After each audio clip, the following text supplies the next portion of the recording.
guys, I'm checking in with you today from inside my writer shed.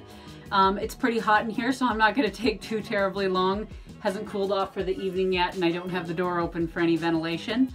But I wanted to do a fourth video in my excuses we make for not getting writing done series that I was doing. I've taken a couple days off of putting anything new on there, and I need to get something else up. I want to do this video on I don't have time to write.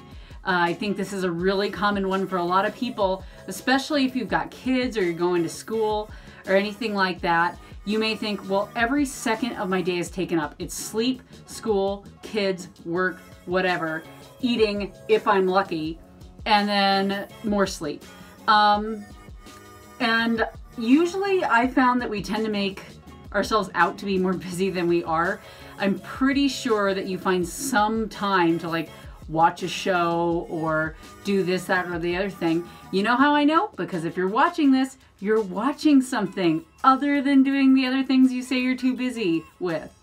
So, since we're being honest with each other, and I know that if you're watching this, you're lying about not having a spare moment to do stuff, let's do a couple of calculations.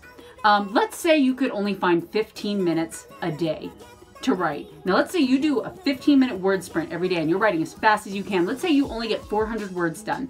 I typically get more like 550 to 600 words done in a 15-minute word sprint, but today I was feeling lousy, off my game. I was only getting about 400 words consistently on a 15-minute word sprint. Let's say you only do 400 words a day. Doesn't sound like very much. In 1 year, that is almost 150,000 words. That is well over a novel by a lot. In fact, that's pretty close to 2 novels if they're shorter length ones. Let's say you only find 10 minutes a day. That is 109,500 words. So 109,500. That's still a whole full-length novel, and then some. In fact, that's a pretty long one. Let's say you only did 5 minutes a day at that rate. And so I'm estimating it at, for the first 10 minutes being 150,000 words for every 5 minutes.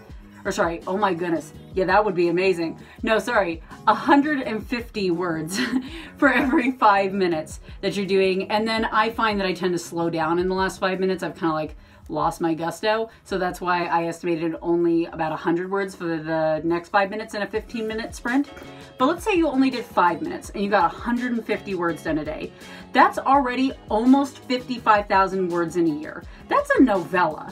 You've already got a novella on that, even if you can only squeeze 5 minutes a day to do a word sprint. So the no time thing, you could just go to bed 5 minutes later and just do that writing, and you've already got yourself a novella, like rough draft, in a year.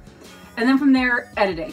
Like, editing is, I wouldn't say faster or easier, but it's different. It's not about word count. You've already got the material, you just need to sort it out. So I don't think time is a viable excuse to not be getting some writing done. And I mean, we just went over the numbers. You could easily have at least a novella within a year if you just did 5 minutes a day of it. At most, you could have basically, if you just did 15 minutes a day, basically 2 rather short novels done in a year. And that's if you're just squeezing out that tiny bit of time. I think we can do that, at least 5 minutes a day, 5 to 15 minutes a day. I think that's doable for everybody, no matter how busy you are. Now, I'm not being very sympathetic. I understand, but I think that's manageable and that's a reasonable expectation. Anyway, that was my unsympathetic rant on the excuse of I don't have enough time to write and its lack of validity as an argument. Anyway, you guys have a great day. Bye.